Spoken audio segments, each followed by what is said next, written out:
Hello, I am going to talk about content beyond syllabus in strength of materials course, a demonstration through fracture mechanics theory. So, always in engineering, it is said that the teachers should engage the students to teach something beyond the syllabus. Means, in any course of engineering, the university will prescribe a certain syllabus or content, and it is expected that at least for one or two times the teacher should go beyond syllabus and teach something which is not in the usual content. So again there are two ways of going beyond syllabus. First is teach them some modern tools like software which will make them more skilled and employable. For example, in strength of materials, after teaching shear force and bending moment, we can teach them some freely available softwares or maybe commercially available softwares, and we can ask them to verify their manual results through the software. So this is one way of going beyond the syllabus. However, there can be other way of also going beyond the syllabus, that is teach them some concepts which are not there in the usual content of syllabus, but they go hand in hand with the syllabus.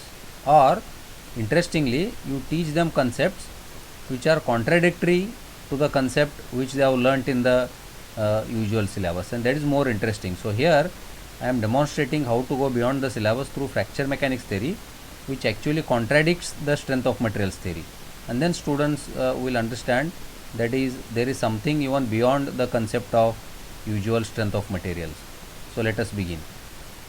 Now, what Leonardo da Vinci, a famous scientist, of course he was a versatile person, what he did was he conducted an experiment on a metal wire.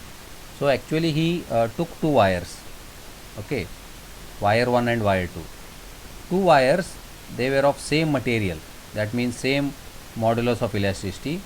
Moreover, they were of same cross sectional area, for example circular and same cross sectional area, but the length of wire 2 was greater than length of wire 1. Now what he did was he hung both the wires and then he started adding the load P gradually, so that every time the load added to the first wire is same as the load added to the second wire. That means P is same. Now ideally he knew that normal stress is load by area, that is the load applied divided by cross sectional area of the wire. Now since this expression is independent of the length of the wire, whether it is a short wire or long wire, now what he expected, that both the wires should snap or both the wires should break at the same load, because area is same for both the wires. Both the wires are made of the same material, and moreover the load getting applied is same. But to his surprise, what happened was the longer wire got snapped first. That means the longer wire fractured first. It got broken before the shorter wire, and this made him think, because as per the strength of materials theory, stress is load by area, which is completely independent of the length. So he was expecting that both the wires will reach their maximum stress at the same time and they will snap, but the longer wire snapped first. And then when he kept thinking, he came to a conclusion that since the length of the second wire is more than the first wire, and therefore there are more chances or there is more probability of defects or the flaws or the low quality in the long wire because of the size effect. Because the length of the second wire is more, that means the probability of defects or micro cracks or a quality of material being low, that is having a more chance, and that led to fracture mechanics theory. Now let us go further. Now we know that glass is a typical brittle material because it has a stress strain curve as shown in figure A. Then concrete is a typical quasi brittle material. Many people call concrete as a brittle material, but in a true sense it is a typical quasi brittle material, because here if you see at figure number B, then the stress strain curve has a shape like this. That means it is not exactly brittle, but there is a strain softening behavior, and therefore it's called as quasi brittle. Whereas low carbon steel or mild steel at normal temperatures is a typical ductile material, because you know this famous graph. So here there is a strain hardening phenomena, so it is a ductile material. Now fracture occurs as a brittle failure mode always. Fracture mechanics is the study of stress and displacement fields in a material in the region surrounding a crack tip. There are a lot of sources of micro cracks already present inside a cement based material such as concrete.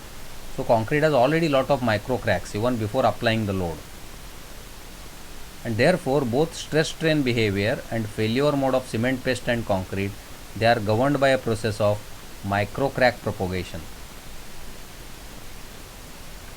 Concrete failure under the applied load is closely related to crack formation and the crack propagation. Hence, fracture mechanics theory can be very well applied to the material like concrete. To understand nature of concrete behavior, it is very essential to understand its fracture mechanism. Now let us look at theoretical cohesive stress. In a metal, we know that structure is formed by metallic lattices. So let us consider one metal, and we know that structure is formed by metallic lattices. This is a mechanical engineering actually. The strength of a metal is sourced at the metallic bonds. How strong the metallic bonds are there, the strength depends on that. With metallic bonding, the valence electrons become detached from individual parent atoms and they move freely within the solid as an electron gas. When the atoms give up their electrons, they become positive ions. Now there is an equilibrium condition for two ions at which the forces between them are always balanced in a metal. Ideally speaking, the strength of a solid depends on the strength of its atomic bonds. To obtain an approximation to at least the order of magnitude of the fracture strength, we can consider the interaction between the ions of a metal. For example, let us consider the cubic lattice with a balanced spacing B0. So here these circles, these are showing the various ions in a metallic structure, and the spacing between them is a cubic lattice having the same spacing B0, B0 here, and then it is subjected to some stress sigma. Now if we assume that only adjacent neighbors interact, we have the situation which is shown in figure above here. So two ions. Now what is this B? We will see what is the difference between B and B0. Now two ions will attract each other when B is greater than B0. Obvious, because when we try to pull the ions apart, if we apply the tensile force to that metal, then these two ions will try to go away from each other, and therefore B will become greater than B0, because B0 was the original distance between the two ions. So B0 was the original distance between the two ions, whereas now we are pulling it apart. So because of the deformation, B will become greater than B0, and therefore the resistance will get set up inside the metal, and then they will try to attract each other. Whereas on the contrary, if we try to compress the metal, that means push the metal, then the two ions will try to come, we are pushing those two ions, and therefore that means we are making B less than B0. Okay, B less than B0 here, and therefore in that case there will be resistance set up to the compressive force, and therefore the two ions will try to repel each other. And let F be the force acting on the ions. F is the force here I have shown acting on the ions, and L be the length change between the two ions. So obviously L is nothing but B minus B0, because B0 was the original length and B is the final length because of the force F acting on the ions. Now if we see stress and strain expressions, they can be written as stress sigma is equal to force by area, but force is F and area is nothing but B0 into B0, so area of that square. So stress sigma is force divided by B0 square, and strain epsilon is change in length divided by original length. Now change in length is delta L, that is B minus B naught, and original length is B naught. So stress is sigma F upon B naught square and strain is epsilon delta L upon B naught. Now subsequently this force B form, that is FB form, can be transferred into stress strain curve that can be further simplified as a sine curve. And here I can write sigma, that is stress applied, is sigma max sine 2 pi epsilon. That is, sigma max is the maximum stress which the material can withstand. So sigma is sigma max sine 2 pi epsilon. In this form we can write. Now if I take the derivative of this differential of the above equation, that is d sigma by d epsilon with epsilon is equal to 0, then I get the answer as sigma max 2 pi. But again we know that d sigma by d epsilon is nothing but Young's modulus. Thus we can estimate the strength for ideal material as, now we know that, look at this these last two terms, sigma max 2 pi is equal to E, that is d sigma by d epsilon. Sigma is a stress, epsilon is a strain, and therefore sigma max 2 pi is equal to E, and therefore sigma max is E upon 2 pi. So that means, ideally speaking, the maximum stress which the material can sustain must be equal to Young's modulus of that material divided by 2 pi as per the strength of materials theory. However, in the real world, the material strength is usually much lower than the above theoretical prediction. This is very, very important. That means the maximum stress which the material can take before it really fails is much lower than that given by the strength of materials approach. For example, let me take a simple example of mild steel. For mild steel, Young's modulus is 2 into 10 raised to 5 Newton per mm square, and therefore as per the strength of materials theory, the maximum stress which that steel, it may be mild steel or it may be HYSD bars also, reinforcing bars also, with Young's modulus 2 into 10 raised to 5 Newton per mm square. So as per this strength of materials theory, maximum stress sigma max is E upon 2 pi, that is 2 into 10 raised to 5 upon 2 pi. When I solve it, it becomes 33,422.538 Newton per mm square. So what it tells, that as per strength of materials theory or mechanics of materials theory, the maximum stress which that steel can take, mild steel or your HYSD bars, reinforcing bars, that should be 33,422.538 Newton per mm square. But if we test those bars in the laboratory, will those bars take the stress to this extent? No.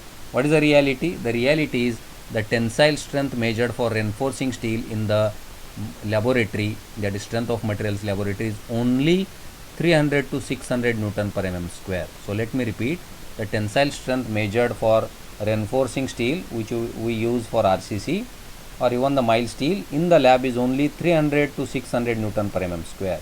So here the theoretical predicted value was 33,422.538 Newton per mm square, and the real value tested in the laboratory is only 300 to 600 Newton per mm square. So that means from the strength of materials approach we got such a high value, and whereas when we really tested we got only a lower value of 300 to 600.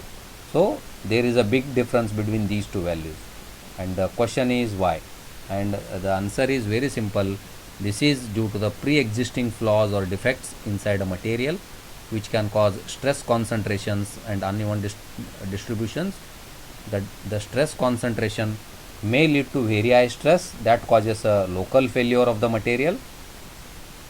This results in a low apparent strength than expected, indexed with normalized stress. That is what here also we can see, that for this steel we expected that it will go up to 33,422.538 Newton per mm square, but it failed only at 300 to 600 Newton per mm square, which was much lower as compared to this value.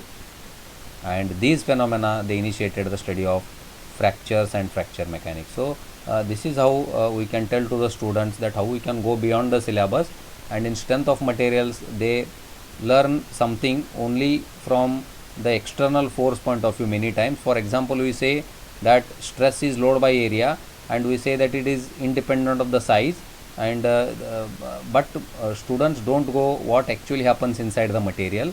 because especially in civil engineering we don't see what happens inside the material. Mechanical engineers, they also go inside the material and see what is that strength of material, or whether there are any flaws, or there are any micro cracks present, or there is any manufacturing defect.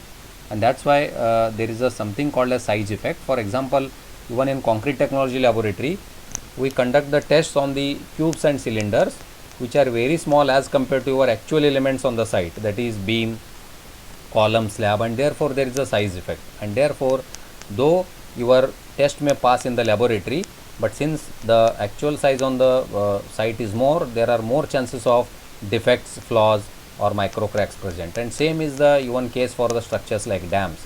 Like we test a model in the laboratory of a dam, which is a small model, but when you actually go on the site, dam is a really huge structure, and therefore wherever there is a size effect, then there the fracture mechanics comes into picture. And this is what I think, if such things we tell to students, which sometimes is contradictory to their actual theory, what they learnt, but they will come to know that how to go beyond syllabus, and at least they will come to know the scope of the things around the world. Now again, fracture mechanics is really a big ocean. There is linear fracture mechanics, non-linear fracture mechanics. So even to understand that, it is very difficult for students or even for teachers, but at least if such basic level things can be conveyed to the students, it will be very helpful. For this I use the very famous book, that is Advanced Concrete Technology by Jongjin Lee. Thank you very much.